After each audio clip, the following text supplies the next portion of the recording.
단 한 번도 집을 구매해본 이력이 없는데 대출을 받아서 집을 사려고 하려면 보통 뭐라고 하는지 아세요? 안녕하세요, 조준입니다. 집 너무 비싸니까 그냥 손 놓고 계시는 분들이 계세요. 무주택자를 위해서 특권을 주고 있는데도 말이죠. 뭐라 못 받고 인생에서 쌩 지나가는 그런 대출. 인생에서 단 한 번밖에 못 받는 생애 최초 대출입니다. 주택 구매를 고려 중이거나 혹은 아직 돈이 모자라서 집 구매가 엄두도 안 나는 분들, 이거는 꼭 알아야 돼요. 무주택자가 어떻게 사야 진짜 잘 샀다고 할 수 있는지 오늘 알려드릴게요. 내가 대체 이 연봉으로 얼마 대출을 받을 수 있는지, 금리는요, 한 달에 얼마를 갚아야 되는지, 이런 질문들을 정말 많이 하세요. 은행 가서 저는 어떻게 말하냐면요, 대출금도 많이 필요하고 금리는 가장 낮게 받고 싶어요. 사실은 그렇게 모든 것을 다 맞출 수가 없어요. 하지만 생애 최초라면요, 이 모든 것을 유일하게 바꿀 수가 있어요. 생애 최초 구매를 하다라는 거는 이때까지 집을 사본 적이 없는 사람을 뜻해. 이걸로 강남 아파트 진짜 살 수 있거든요. 그 꿀팁 알려드릴게요. 주택담보대출을 적용하면 대출을 신청하는 날 기준으로 주택을 최초로 구입한다는 것을 의미해요. 중요한 조건이 있는데 은행 가서 생애 최초 보면 이런 말이 있어요. 나 혼자만이 아니라 세대원 전원. 뭐라고? 전체 무주택으로 있을 때 생애 최초 주택을 구입하는 거. 또 기금대출이라고 보금자리론이라던가 디딤돌 대출 추가로 요건 더 붙어요. 뭐냐가 붙냐면 기금 대출을 받은 이력이 없는 경우가 붙어요. 자, 첫 번째, 세대원 기준에는 주민등록상에서 세대를 구성하고 있는 직계존속 그리고 직계비속 또 배우자를 의미해요. 직계존속이 무슨 말이냐, 나를 기준으로 위, 흔히 말하면 엄마, 아빠, 할아버지, 할머니, 또 내가 배우자가 있다 그러면 시어머니나 시아버지가 될 수도 있고 장인어른, 장모님이 될 수도 있고 배우자의 조부모님도 될 수 있죠. 그럼 직계비속은 뭔데? 나를 기준으로 아래예요. 흔히 말하면 자녀라던가 손자녀예요. 형제자매요? 포함 안 돼요. 왜? 나랑 위도 아니고 아래도 아니고 수평이에요. 형제자매는 주택을 수백 채 보유하고 있다고 해도 내가 생애 최초 요건을 적용받는 데는 아무런 영향이 없는 거죠. 배우자는 완전히 한 몸이에요. 부부는 주민등록상에 같이 없더라도 부부는 한 몸이기 때문에 같이, 예를 들면 주말부부 같은 경우는 내가 서울 살고 뭐 배우자 한 명이 경상도에 산다고 할게요. 따로 떨어져 있지만 같은 세대로 쳐요. 한마디로 나 기준으로 위냐 아래냐만 있고 내 옆인 형제자매는 해당 안 된다. 배우자는 주민등록등본에 같이 없더라도 한 몸이다. 두 번째, 무주택 조건을 볼게요. 말 그대로 주택이 없다는 뜻이에요. 여기서 말하는 주택은 모든 주택들을 말해요. 단독주택, 아파트, 빌라, 다가구, 다세대. 그리고 중요한 게 있는데 분양권 있잖아요. 뭐 청약 당첨된 거 이런 것들.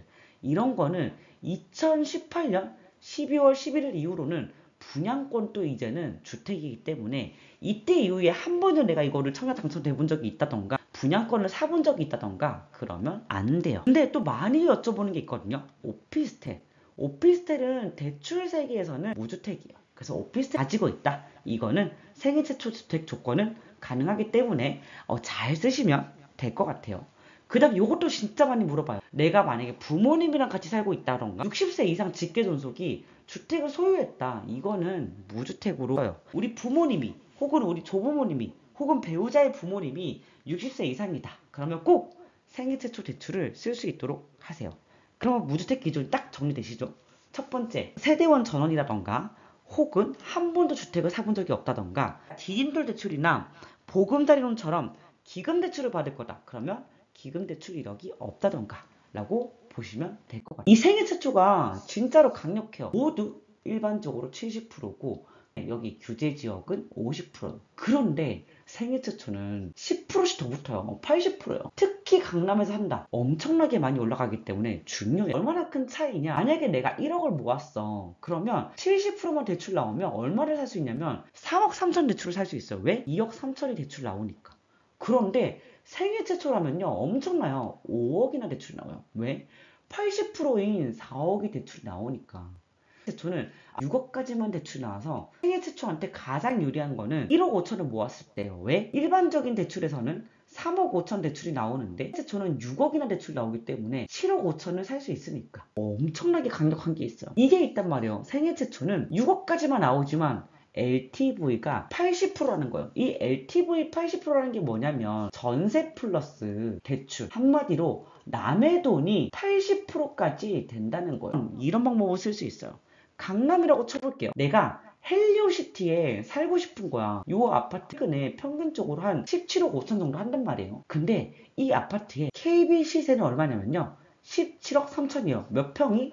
25평이. 그런데 얘를 한번 생애 최초로 우리가 그림을 그려보자고요. 금매가 나왔다고 쳐요. 그것도 또 로얄동 로얄층이야. 1층이 아닌 거예요. KB 시세가 24년 5월 기준으로 17억 3천인데 얘가 16억 금매를 우리가 잡은 거예요.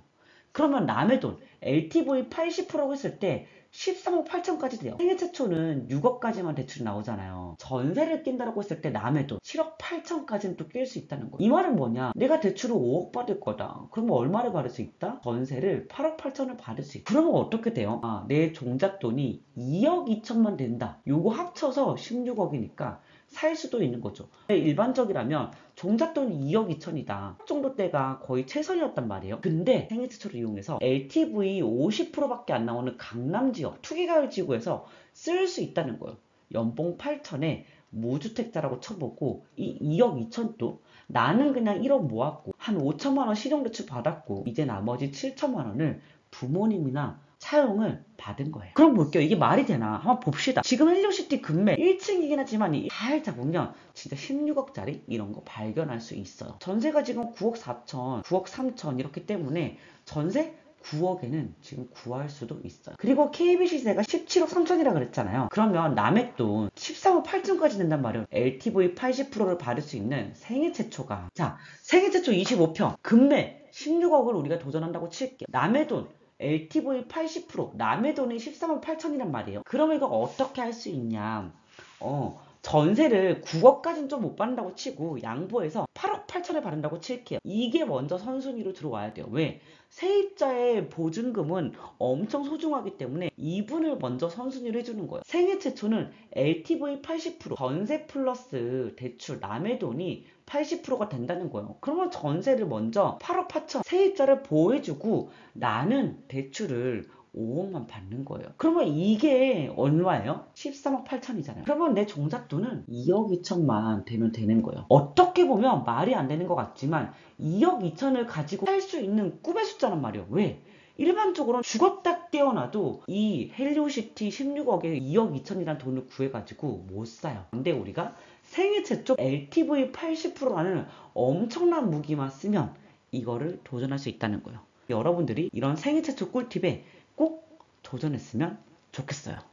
그러면 감사합니다.